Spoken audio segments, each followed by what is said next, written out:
اور مصیبت یہ ہے کہ حکم تو یہ ہے کہ حنا اور قطب یعنی مہندی اور سیاہ رنگ دونوں ملا کے بھورا سا ہو جاتا ہے، وہ ٹھیک ہے، ان کی تسلی اس سے ہوتی نہیں، باقاعدہ کالی کرتے ہیں۔ امام محمد سے موطا میں منقول ہے کہ مجاہد داڑھی کالی کر سکتا ہے، مولوی صاحبان کہتے ہیں ہم بھی جہاد میں ہیں، تو یار وقت جہاد کیا ہی، مناظر کے لیے بھی اجازت ہے، تو بس مولویوں کو اجازت ملی گئی ہے۔ امام محمد نے ایک ایسا سطر پڑھا دیا ہے، شان ورشان فیض الباری جلد 4 کتاب اللباس میں لکھا ہے کہ دین کی ہیبت اور جلال جن کا اظہار مقصود ہو وہ بے شک کالی کر سکتے ہیں۔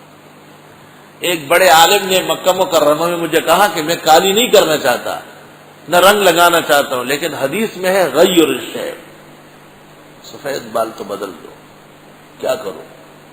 تو میں نے کہا موطا امام مالک صفحہ 722، امام مالک فرماتے ہیں وَبَعْضُ الصَّحَابَةِ يَسْبَغُونَ وَبَعْضُهُمْ لَا يَسْبَغُونَ وَإِنَّ الْأَمْرَ لَوَاسِعٌ، کچھ صحابہ رنگ ونگ لگاتے تھے، کچھ نہیں لگاتے تھے، معاملہ آسان ہے، کوئی ایسی بات نہیں، اگر شوق جوش بہت زیادہ ہے، جوانی نظر آتی ہے تو چلو سیاہ رنگ اور مہندی ملا کے وہ لگا لو، حرام نہیں کر سکتے، غلط باتیں نہیں کریں۔ اس عاجز کے نزدیک بالکل سرخ ایسا جیسے لال بیگ بنا ہوا ہو، وہ بھی ٹھیک نہیں ہے، پتہ نہیں یہ کہاں سے نکلا ہے، تشی نکریتی لگو لیا تک کا طرف ابلی نہیں ہوئی سڑے کو یہ بل یہ شیر آ رہا ہے، یہ بھی ٹھیک نہیں ہے۔ بس مہندی میں سیاہ رنگ ڈالو، دونوں بالکل سیاہ بھی نہ ہو، یہ بھی تغییر لخلق اللہ ہے، اور بالکل سرخ بھی ٹھیک نہیں ہے۔ علماء لکھتے سیاہ کرنا حرام ہے، بالکل سرخ ناپسندیدہ ہے، والامر متوسط بینہ وَكَذَلِكَ جَعَلْنَاكُمْ أُمَّةً وَسَطًا۔ کہتے ہیں سب سے پہلے فرعون نے داڑھی کالی کی تھی، اور پھر بہت سارے کفرہ کے نام آئے ہیں۔ ہمارے دوست علامہ سعید قادری جس نے رضاخانی مذہب اور بریلوی مذہب کا علمی محاسبہ کیا ہے، بہت ماشاءاللہ مضبوط آدمی، ایسا نہیں جیسے بہت مشہور ہے، غلط مشہور ہے، کام کا آدمی ہے، ان کے خلاف پراپیگنڈے بہت، کام کے لوگوں کا راستہ روکنے کے لیے الٹے پراپیگنڈے ہوتے ہیں۔ اس نے ایک رسالہ لکھا ہے، میں نے اس سے کہا ہے کہ دے دو چھپوا دیتے ہیں، اس کا نام ہے کالا خضاب اور مولوی احمد رضا کی جہالت، یہ کتاب کا نام ہے، سیاہ خضاب اور مولوی احمد رضا کی جہالت۔ علامہ سعید قادری کو وہ لوگ اپنا سمجھتے ہیں تو انہی کے گھر کی کتاب۔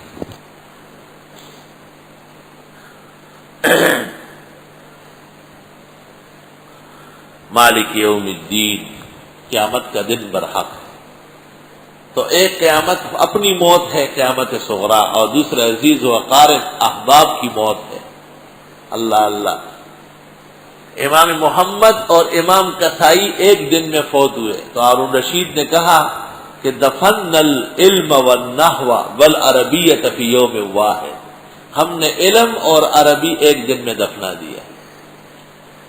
اور جب امام ابو حنیفہ کا انتقال ہوا تو سفیان ثوری نے کہا ذہبت حلاوت الدین والعلم، دین اور علم کی شیرینی ختم ہو گئی۔ اللہ اللہ،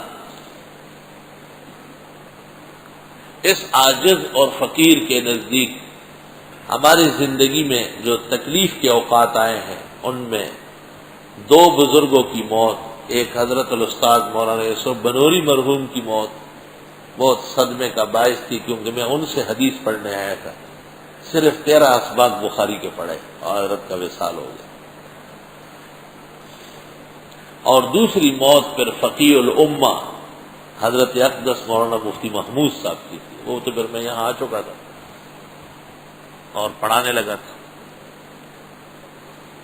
اللہ اللہ، شیخ الاسلام شیخ العرب والعجم مولانا حسین احمد مدنی سے کہا گیا، جب حضرت فیض آباد سے روانہ ہوتے تھے یا سلہٹ سے، بڑے محبوب دوست تھے وہاں، حضرت ہماری جدائی کا آپ کو صدمہ ہے؟ حضرت نے فرمایا ہرگز نہیں، بالکل نہیں، انہوں نے پوچھا کیوں؟ کہا حضرت مولانا رشید احمد گنگوئی اور حضرت شیخ الہند کے انتقال کے بعد صدمے کے لیے جگہ رہی ہی نہیں، جو صدمہ تھا وہ گزر چکا، اب کیا صدمہ ہے؟ اور شیخ الہند کا جب انتقال ہوا تو کسی عقل مند نے کہا کہ من شاء بعدک فلیمت، اب جس نے مرنا ہے مرے، فعلیک کنت احاذر، مجھے تو آپ کی موت کا ڈر تھا۔ اور جب حضرت مولانا محمد قاسم نانوتوی رحمت اللہ علیہ کو دفنایا تو حضرت شیخ الہند نے قبرستان میں شعر پڑھا کہ مٹی میں دباتے ہو اور بتاؤ دوستو، مٹی میں دباتے ہو اور بتاؤ دوستو، گنجین یہ علوم ہے یہ گنجین زر نہیں۔ ہائے ہائے، مٹی میں دباتے ہو اور بتاؤ دوستو، گنجین یہ علوم ہے یہ گنجین زر نہیں۔ حضرت محمد قاسم صاحب نانوتوی، امام وقت کے مقتدر امام،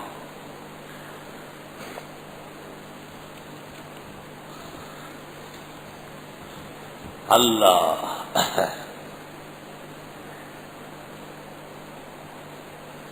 باد صبا تو آج بہت مشک بار ہے، شاید ہوا کے رخ پہ کھلی زلف یار ہے۔ حضرت مولانا سید صبا حسن کے انتقال پر یہ شعر صادر ہوا، باد صبا تو آج بہت مشک بار ہے، شاید ہوا کے رخ پہ کھلی زلف یار ہے۔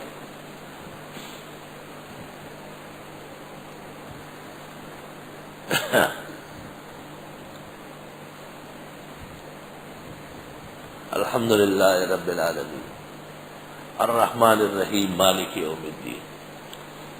قیامت صغریٰ اور قیامت وسطیٰ اور بڑی قیامت جب آئے گی وہ قیامت کبریٰ ہوگی۔ قیامت کا وقوع نقلاً عقلاً ہے، نقول سے مراد وحی ہے اور روایات ہے۔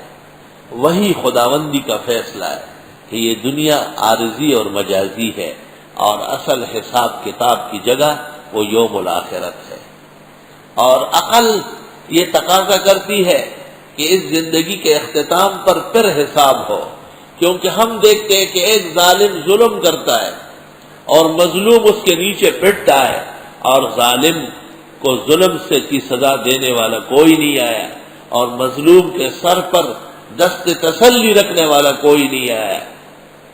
ایک جہان ہونا چاہیے جس میں ظالم کو پکڑے اور اس مظلوم کو اس کے فریاد کی جزائے خیر دے دے، بہترین بدلہ دے۔